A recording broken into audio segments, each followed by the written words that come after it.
নমস্কার বন্ধুরা, West Bengal central school service কমিশনের পক্ষ থেকে একটি গুরুত্বপূর্ণ আপডেট আমরা পাচ্ছি এবং সেটা আপনাদেরকে জানাচ্ছি।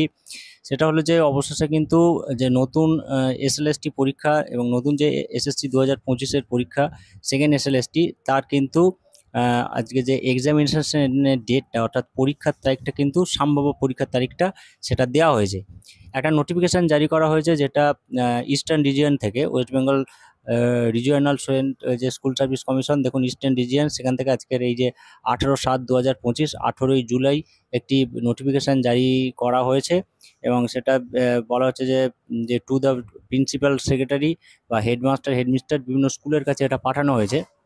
এটা বলা হচ্ছে যে spare the institution as venue for conduct second SLST 2025 on 7/9/2025 অর্থাৎ যেটা সম্ভাব্য তারিখ 7ই সেপ্টেম্বর 2025 এবং 14ই সেপ্টেম্বর 2025। এটা নবম দশম এবং একাদশ দ্বাদশ আপনারা জানেন যে দুটো পরীক্ষা হবে, কিন্তু দুটো কোন ডেটে কোন পরীক্ষাটা হবে সেটা কিন্তু এখানে নির্দিষ্ট করে বলে দেওয়া হয়নি। মোটামুটি যেটা জানা যাচ্ছে যে 7ই সেপ্টেম্বর এবং 14ই সেপ্টেম্বর এই দুটো ডেটের মধ্যে কিন্তু নবম দশম এবং একাদশ দ্বাদশ এই দুটি সেপারেট পরীক্ষা কন্ডাক্ট করতে হবে স্কুলগুলিকে।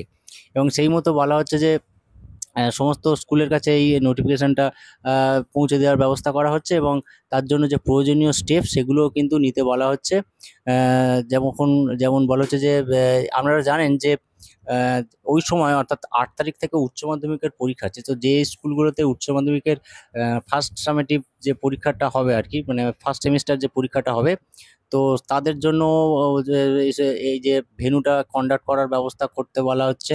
তো সেই জন্য এটা আমার ধারণা যেটা এর পরেও একটা সেপারেট নোটিফিকেশান দিয়ে জানিয়ে দেওয়া হবে যেটা কাদের অর্থাৎ যে এসএলএসটি মানে নবম দশমের জন্য কোন ডেটটা হচ্ছে এবং একাদশ দ্বাদশের জন্য কোন ডেটটা হচ্ছে।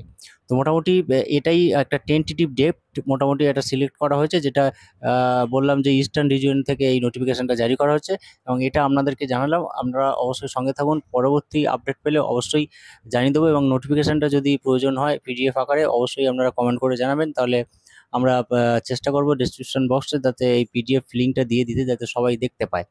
তো এটুকুই আপডেট ছিল, এটা আপনাদেরকে জানালাম।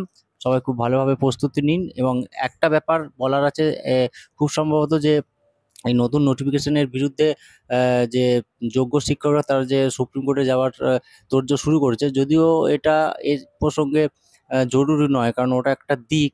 এখন সুপ্রিম কোর্ট কবে কি করে বা কি রায় দেয় কি সিদ্ধান্ত নেয় তার উপর আমাদের সকলকে অপেক্ষা করতে হবে। মোটামুটি এইটাই আপডেট ছিল, আপনারা সঙ্গে থাকুন, সবাই খুব ভালো থাকবেন। ধন্যবাদ।